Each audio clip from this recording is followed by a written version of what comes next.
ഒരു laptop purchase ചെയ്യാൻ ആഗ്രഹിക്കുന്ന ആളാണ് നിങ്ങൾക്ക് ഒരു കംപ്ലീറ്റ് ഗെയിം വീഡിയോ ആണ്. എന്റെ അടുത്ത് ഒത്തിരി പേര് വന്നിട്ട് ചോദിക്കാറുള്ളത് ബ്രോ ഒരു ലാപ്ടോപ്പ് സജസ്റ്റ് ചെയ്യുന്നതാണ്. പലപ്പോഴും ഞാൻ ശ്രദ്ധിച്ചിട്ടുള്ള ഒരു കാര്യം എന്ന് പറയുന്നത് ലാപ്ടോപ്പിനെ കുറിച്ച് ഒന്നും അറിയാത്ത ആളുകളായിരിക്കും മിക്ക ആളുകൾ. സോ അവരും കൂടി കൺസിഡർ ചെയ്തിട്ടാണ് നമ്മൾ ഈ വീഡിയോ ചെയ്യുന്നത്. My name is Ridwan Rashi. Let's go to the video. നിങ്ങൾ ലാപ്പ് പർച്ചേസ് ചെയ്യുന്നത് ഏത് ഫീൽഡിലേക്ക് വേണ്ടിയിട്ടായിക്കോട്ടെ, എഡിറ്റിംഗ്, കോഡിംഗ്, ഗെയിമിംഗ്, നിങ്ങൾ ശ്രദ്ധിക്കേണ്ട കുറച്ച് കാര്യങ്ങൾ ഞാൻ പറഞ്ഞുതരാം. മിക്ക ആളുകളും ലാപ്ടോപ്പ് പർച്ചേസ് ചെയ്യുന്ന സമയത്ത് ഫസ്റ്റ് ഒരു ബഡ്ജറ്റിലാണ് ഫോക്കസ് ചെയ്യുക. പക്ഷെ ഞാൻ പറയാം, നിങ്ങൾ പെർപ്പസിലാണ് ഫോക്കസ് ചെയ്യുന്നത്. ബിക്കോസ് ബഡ്ജറ്റ് ചേഞ്ച് ആവും. ഇന്നിപ്പോ നിങ്ങൾ ഒരു ലാപ്പ് പർച്ചേസ് ചെയ്യുന്ന ബഡ്ജറ്റിൽ നിങ്ങൾക്ക് അത് നാളെ പർച്ചേസ് ചെയ്യാൻ പറ്റില്ല. പക്ഷെ നിങ്ങളുടെ പെർപ്പസ് ഒരിക്കലും മാറുന്നില്ല. ഇപ്പൊ ഗെയിമിംഗ് ആണ് നിങ്ങളുടെ റിക്വയർമെന്റ് എങ്കിൽ നിങ്ങൾ ആ പെർപ്പസ് നിന്ന് മാറുന്നില്ല. കോഡിംഗ് ആണെങ്കിലും അതൊന്നും മാറുന്നില്ല. സോ പെർപ്പസ്ഫുള്ളി പർച്ചേസ് ചെയ്യാൻ ശ്രമിക്കുക. ബിക്കോസ് എല്ലാവരും നിങ്ങൾ പർച്ചേസ് ചെയ്ത് കഴിഞ്ഞാൽ പലപ്പോഴും നിങ്ങൾക്ക് ഒരു സാറ്റിസ്ഫാക്ഷൻ ഉണ്ടാവില്ല. പിന്നീട് നിങ്ങൾക്ക് അതിന്റെ കാര്യം മനസ്സിലാവും. സോ ഞാൻ എപ്പോഴും പറയാം, ഉദാഹരണത്തിന് നിങ്ങൾ ഒരു 14,000 ബഡ്ജറ്റിൽ ഒരു ലാപ്പ് പർച്ചേസ് ചെയ്യാൻ തീരുമാനിച്ചു. പക്ഷെ നിങ്ങൾ എക്സ്പെക്ട് ചെയ്ത നിങ്ങളുടെ പർപ്പസിന് ആക്ട് ആയിട്ടുള്ള ലാപ്ടോപ്പിന്റെ പ്രൈസ് എന്ന് പറയുന്നത് 45,000 ആണെങ്കിൽ അത് പർച്ചേസ് ചെയ്യാൻ നോക്കാം. ബിക്കോസ് അടുത്ത വർഷം ആ ലാപ്ടോപ്പിന് ആ എമൗണ്ട് അയക്കത്തില്ല, അത് റൈസ് ചെയ്യത്തുള്ളൂ. ഈ ലാപ്ടോപ്പിനെ പറ്റി പറയുന്ന സമയത്ത് ഫസ്റ്റ് നമ്മൾ വരുന്നത് CPU-ലേക്കാണ്, അതായത് പ്രോസസർ. സോ പ്രോസസറിലേക്ക് വരുന്ന സമയത്ത് ഇന്റലിന്റെ ഐ സീരീസുകൾ വരുന്നുണ്ട്, അതുപോലെ തന്നെ AMD റൈസന്റെ ഒരുപാട് സീരീസുകൾ വരുന്നുണ്ട്.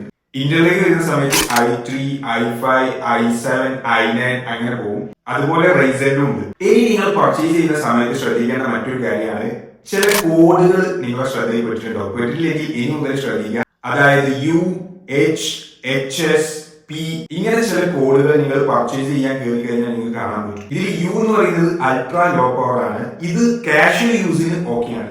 H ഹൈ പെർഫോമൻസ് ആണ്. സോ നിങ്ങളുടെ റിക്വയർമെന്റ് ഗെയിമിങ്ങോ കോഡിങ്ങോ അങ്ങനെയൊക്കെ ആണെങ്കിൽ H ഫോക്കസ് ചെയ്യാൻ ശ്രമിക്കും. പിന്നെ ഒരു ബാലൻസ്ഡ് പെർഫോമൻസ് മതി നിൽക്കുന്നുണ്ടെങ്കിൽ P-ലേക്കും പോവാം. പിന്നെ HS ഉണ്ട്. ഇനി രണ്ടാമത് നമ്മൾ ഫോക്കസ് ചെയ്യാൻ പോകുന്നത് ഗ്രാഫിക് കാർഡിലേക്കാണ്, അതായത് GPU. അവിടെ ഇന്റഗ്രേറ്റഡ് ഉണ്ട്, അതുപോലെ ഡെഡിക്കേറ്റഡ് ഉണ്ട്. അപ്പൊ നിങ്ങളുടെ യൂസ് കുറച്ച് വലിയ യൂസ് ആണെന്നുണ്ടെങ്കിൽ ഡെഡിക്കേറ്റഡ് ഫോക്കസ് ചെയ്യാൻ ശ്രമിക്കുക. അതായത് നിങ്ങളുടെ purpose gaming, editing, 3D rendering ഒക്കെ ആണെങ്കിൽ ഡെഡിക്കേറ്റഡ് ആണ് ഏറ്റവും ബെറ്റർ. ഇനി ഡിസ്പ്ലേയിലേക്ക് വരാം. ഡിസ്പ്ലേയിലേക്ക് വരുന്ന സമയത്ത് TN പാനൽ ഉണ്ട്, അതാണ് ബേസിക്. ഇനി രണ്ടാമത് IPS പാനൽ ഉണ്ട്. ഇനി അത്യാവശ്യം ബഡ്ജറ്റ് നിങ്ങളുടെ കയ്യിൽ ഉണ്ടെങ്കിൽ OLED പാനൽ നിങ്ങൾക്ക് ഫോക്കസ് ചെയ്യാവുന്നതാണ്. അതാവുമ്പോൾ ആന്റി ഗ്ലിയർ കോട്ടിംഗ് ഉണ്ടാവും. ജനറേഷനിലേക്ക് നിങ്ങൾ ഫോക്കസ് ചെയ്യുന്ന സമയത്ത് മിനിമം 11th ജനറേഷനോ അതിന് മുകളിലോ ഉള്ളത് പർച്ചേസ് ചെയ്യാൻ ശ്രമിക്കുക. അതാണ് ഇപ്പൊ ഏറ്റവും ബെറ്റർ. പറ്റുമെങ്കിൽ 12th ജനറേഷൻ തന്നെ നോക്കാന്ന് ഞാൻ പറയുള്ളൂ. ഇനി OS-ലേക്ക് വരികയാണെങ്കിൽ അവിടെ വിൻഡോസ് ഉണ്ട്, ലിനക്സ് ഉണ്ട്, മാക് ഉണ്ട്. ഏറ്റവും കൂടുതൽ ആളുകൾ യൂസ് ചെയ്യുന്നത് വിൻഡോസ് ആണ്. ഇനി ചെറിയ യൂസ് ആണ്, അത്യാവശ്യം വീഡിയോസ് കാണാനൊക്കെ വേണ്ടിയിട്ടാണെന്നുണ്ടെങ്കിൽ നിങ്ങൾക്ക് ക്രോം OS സെലക്ട് ചെയ്യാവുന്നത്. ഇനി നമുക്ക് റാമിലേക്ക് വരാം.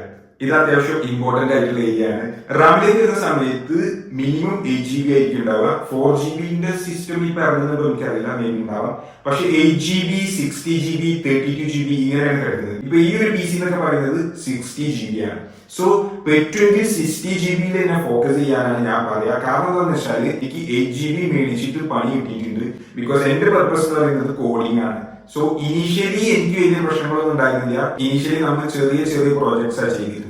പിന്നെ വലിയ പ്രോജക്ട്സിലേക്ക് വന്ന സമയത്ത് ഭയങ്കര ലാഗ് വന്നു. ആ ലാഗ് കാരണം വർക്ക് ഒത്തിരി ഡിലേ ആയി. സോ ആ ഒരു കാര്യം നിങ്ങൾ ശ്രദ്ധിക്കുക. അതുകൊണ്ടാണ് ഞാൻ ഫസ്റ്റ് പറഞ്ഞത് നിങ്ങളുടെ പർപ്പസിനെ ബേസ് ചെയ്ത് പർച്ചേസ് ചെയ്യാൻ ശ്രമിക്കുക. ഇനി അടുത്ത ഫാക്ടറാണ് സ്റ്റോറേജ്. സ്റ്റോറേജിലേക്ക് വരുന്ന സമയത്ത് അവിടെ SSD ഉണ്ട്, അതുപോലെ HDD ഉണ്ട്. ഇപ്പൊ ഇറങ്ങുന്ന എല്ലാ സിസ്റ്റവും SSD ആയിരിക്കും. സോ മൾട്ടി ടാസ്കിങ്ങിന് ഏറ്റവും ബെറ്റർ SSD ആണ്. ഇപ്പൊ ഹൈബ്രിഡും ഉണ്ട് മാർക്കറ്റിൽ. ഹൈബ്രിഡ് എന്ന് പറയുമ്പോൾ ഇത് രണ്ടും കമ്പൈൻ ചെയ്തതും ഉണ്ട്. പിന്നെ അധികം ആൾക്കാർ ഫോക്കസ് ചെയ്യുന്ന കാര്യമാണ് ബാറ്ററി. ഞാൻ എന്റെ ലാപ്ടോപ്സും പർച്ചേസ് ചെയ്തിട്ടുള്ളത് ഓൺലൈനിലാണ്. അതിനകത്ത് 4 hours, 5 hours, 8 hours എന്നൊക്കെ പറയും. പക്ഷെ അവർ പറഞ്ഞതിന്റെ 1-2 hours കുറഞ്ഞ് നമുക്ക് പലപ്പോഴും കിട്ടാറുള്ളൂ. ഇപ്പൊ ഈ ഒരു PC ഒക്കെ ഏകദേശം 4-5 hours കിട്ടാറുണ്ട് കണ്ടിന്യൂസ് ആയിട്ട്. ഞാൻ ബഡ്ജറ്റിലേക്ക് അധികം വരുന്നില്ല. കുറച്ച് ലാപ്ടോപ്സ് ഞാൻ ഡിസ്ക്രിപ്ഷനിൽ കൊടുക്കാം, നിങ്ങൾക്ക് അത് കയറിയിട്ട് ചെക്ക് ചെയ്യാവുന്നതാണ്.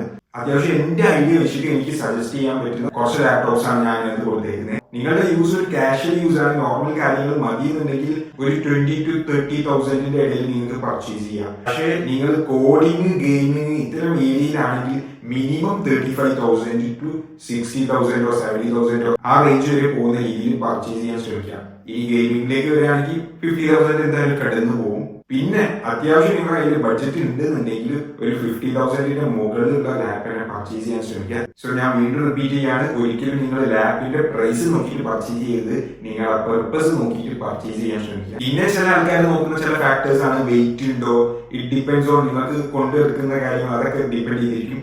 അതിനെപ്പറ്റി എനിക്ക് വലിയ ഐഡിയ ഇല്ല. സോ എന്റെ ഐഡിയയിൽ നിന്ന് എനിക്ക് അറിയാവുന്ന കുറച്ച് കാര്യങ്ങൾ ഞാൻ പറഞ്ഞു തന്നിട്ടുണ്ട്. നിങ്ങൾക്ക് എന്തെങ്കിലും സജഷൻസ് കൊടുക്കാനുണ്ടെങ്കിൽ ജസ്റ്റ് കമന്റ് ബോക്സിൽ കൊടുക്കുക. അത് ഈ വീഡിയോ കാണുന്ന ആളുകൾക്ക്, ഈ ലാപ്ടോപ്പ് പർച്ചേസ് ചെയ്യാൻ പോകുന്ന ആളുകൾക്ക് വലിയ ബെനിഫിറ്റ് ആയിരിക്കും. ഇതിന്റെയൊക്കെ കുറച്ച് ഷോർട്ട് ആയിട്ടുള്ള കാര്യങ്ങൾ ഞാൻ ഡിസ്ക്രിപ്ഷനിൽ ഇടാം, അത് നിങ്ങൾ അവിടെ നിന്ന് എടുത്തോ. അപ്പോൾ ഒത്തിരി സ്നേഹം, ഒത്തിരി ഇഷ്ടം. മറ്റൊരു വീഡിയോയിൽ കാണാം. അതുവരെ ബൈ ബൈ.